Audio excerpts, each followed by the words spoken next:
Hi, welcome to my humble homestead and garden side chat. So today I just want to thank everybody who submitted those pictures to share your fall.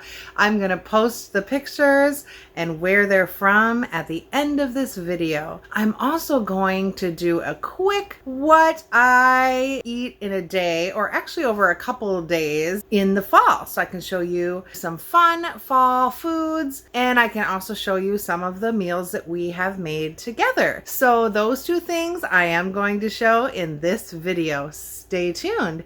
I also just want to give you a quick peek on what's coming up in November.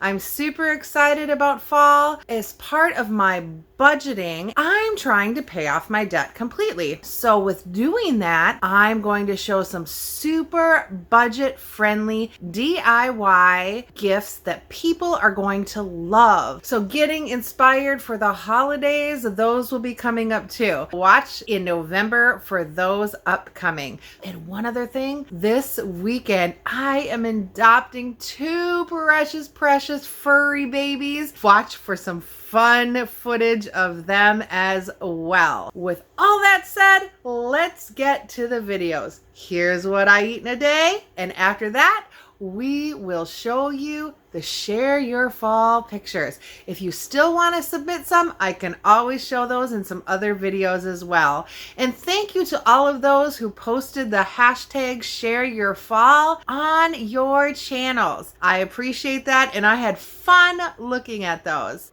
With all that said, here's the pictures. Have a great day. Be blessed. Share, like, hit the bell below if you want to get notified when more videos come.